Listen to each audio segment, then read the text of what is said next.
BB9 Telugu media YouTube ఛానల్స్లో మీ వ్యాపార ప్రకటనల కోసం ఈ నంబర్కి కాల్ చేయండి.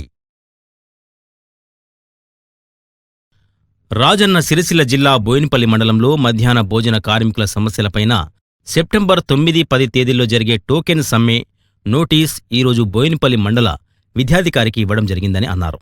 ఈ సందర్భంగా మిడ్ డే మీల్స్ జిల్లా ప్రధాన కార్యదర్శి మీసం లక్ష్మణ్ యాదవ్ మాట్లాడుతూ మధ్యాహ్న భోజన కార్మికుల సమస్యలను పరిష్కరించాలని, పెండింగ్ బిల్లులు చెల్లించాలని, కాంగ్రెస్ ప్రభుత్వం ఎన్నికల మేనిఫెస్టోలో 10,000 రూపాయల జీతాన్ని ఇస్తానని ఇచ్చినటువంటి హామీని నిలబెట్టుకోవాలని అన్నారు. అదనపు భారాన్ని ప్రభుత్వాలు భరించాలని, కానీ భరించడం లేదని అన్నారు. 9-10 తేదీలలో జరిగే సమ్మెను మధ్యాహ్న భోజన కార్మికులు పెద్ద సంఖ్యలో పాల్గొని జయప్రదం చేయాలని కోరారు. మా యొక్క సమస్యలను కేంద్ర రాష్ట్ర ప్రభుత్వాలు సానుకూలంగా పరిష్కరించకపోతే అక్టోబర్ 14వ తేదీ నుంచి నిరవధిక సమ్మె చేస్తామని ప్రభుత్వాలను హెచ్చరించారు.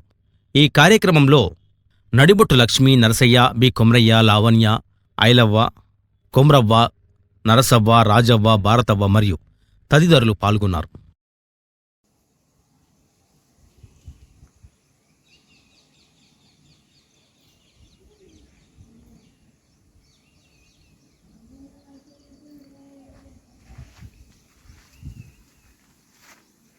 కార్మికుల ఐక్యత, పెండింగ్ బిల్లులు, మధ్యాహ్న భోజన కార్మికుల సమస్యల మీద బోయినపల్లి మండల ఎంఈఓ గారికి ఎంఈఓ ఆఫీసులో సమస్యలపైన సెప్టెంబర్ 9-10 తేదీలలో టోకెన్ సమ్మె ఉన్నది. ఆ టోకెన్ సమ్మెకు సంబంధించినటువంటి టోకెన్ సమ్మె లెటరు ఎంఈఓ ఆఫీసులో ఇవ్వడం జరిగింది. ఈరోజు మధ్యాహ్న భోజన కార్మికుల సమస్యలు పోయిన నెల నవంబర్, డిసెంబర్ నుంచి 9-10వ తరగతి డబ్బులు ఇంతవరకు చెల్లించలే. గత ప్రభుత్వము అయిపోయింది, ఈ ప్రభుత్వం వచ్చి 8 నెలలు అవుతుంది. ఇప్పటి వరకు సుతం 9th, 10th డబ్బులు లేవు. అదేవిధంగా ఇలా పిల్లలకు వండించాలంటే ఇలా నిత్యావసర సరుకులు ఆకాశాన్ని అంటినాయి. ఇలా పాత రేట్లు సరిపోవు.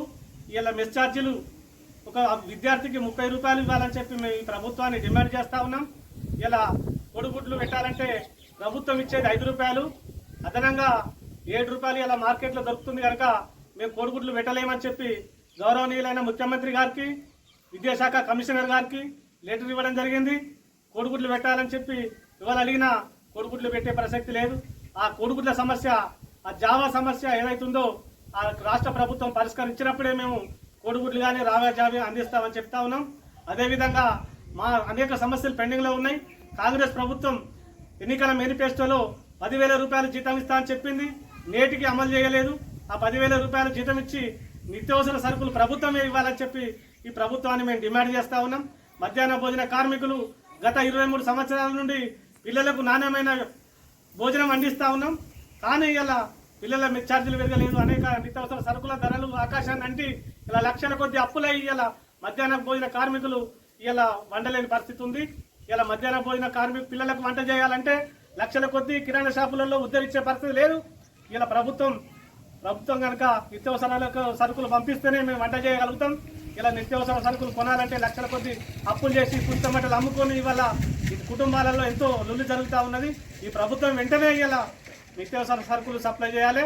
ఇలా కోడిగుడ్లు కావచ్చు, గ్యాస్ సిలిండర్లు, బోళ్ళు, నిత్యావసర సరుకులు ప్రభుత్వమే సప్లై చేసి కాంగ్రెస్ ప్రభుత్వం మేనిఫెస్టోలో పెట్టిన ప్రకారంగా కాంగ్రెస్ ప్రభుత్వం ఇస్తానని వాగ్దానం చేసిన 10,000 రూపాయలు ఇవ్వాలని చెప్పి మేము డిమాండ్ చేస్తూ ఉన్నాం.